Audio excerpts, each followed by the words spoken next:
¿Por qué hablamos?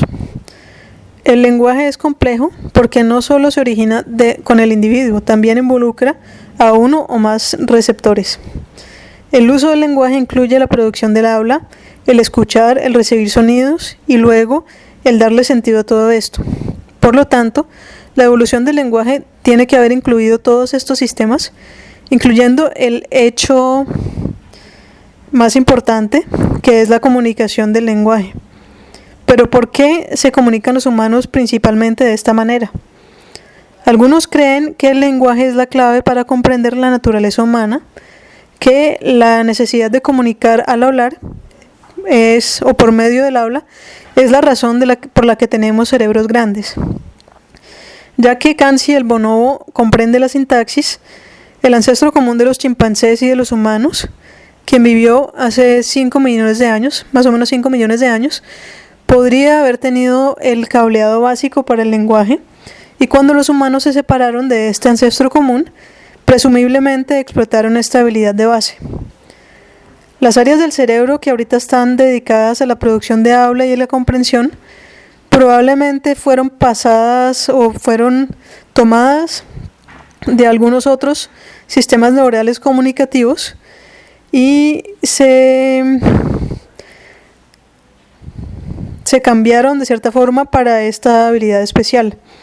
En este sentido, el lenguaje podría haber evolucionado en parte en una manera, de una forma en que se subió o se agarró a otras habilidades mentales humanas.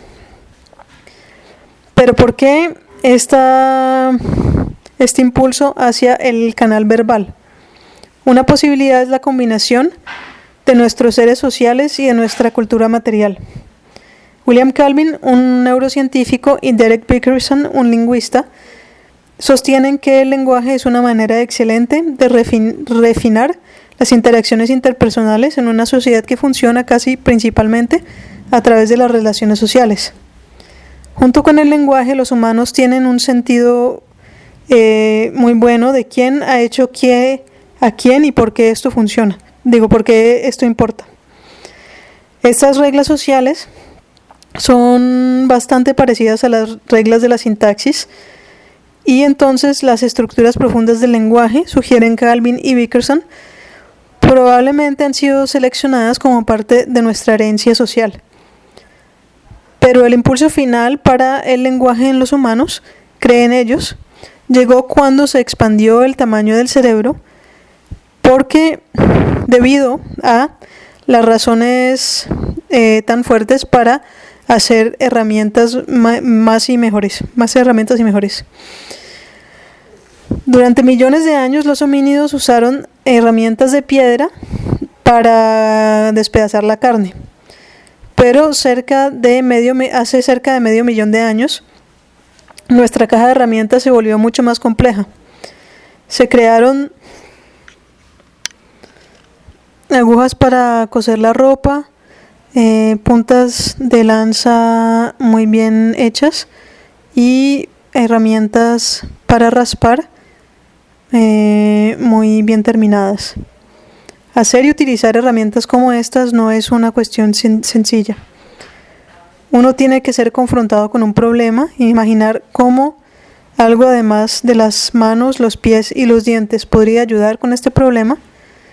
Saber que algún material natural, tal como la piedra o la madera, podría ser formado en otra cosa y luego hacer la herramienta.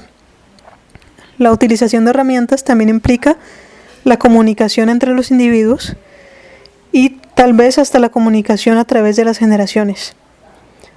La utilización de herramientas entonces es un fenómeno social, no solo un fenómeno tecnológico, y es difícil imaginar un conjunto de herramientas complejas sin pensar en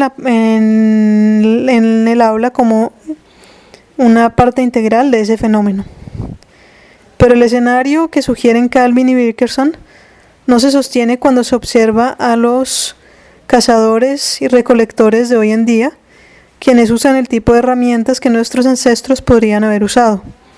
De hecho, solo algunas personas hacen herramientas nuevas, El resto aprenden a usarles por medio de la observación callada.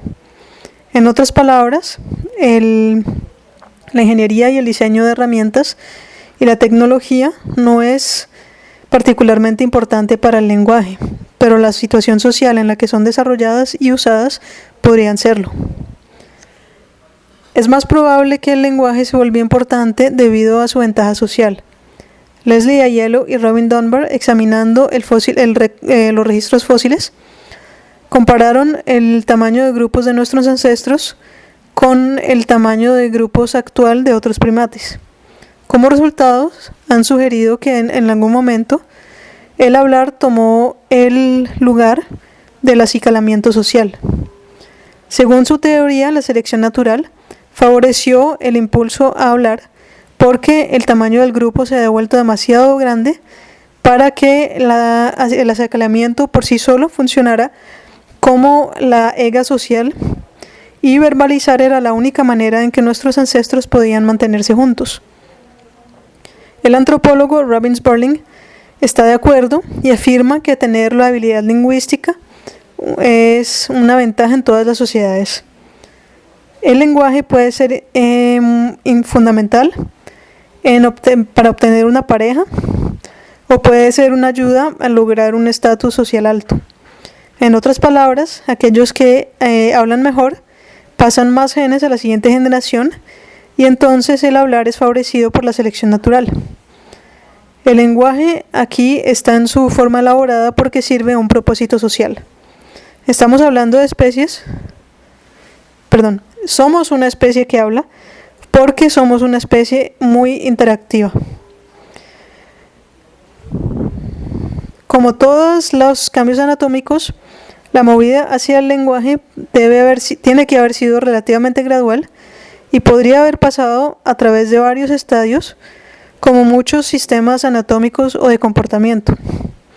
Sabemos que los chimpancés tienen algo de la habilidad mental necesaria para utilizar el lenguaje, y los primates de cerebros más pequeños tienen la habilidad para comunicar información compleja.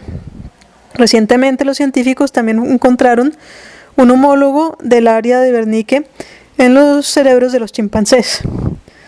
Como tal, el lenguaje, sin importar su versatilidad magnífica, es solo otro paso más a lo largo de este continuo.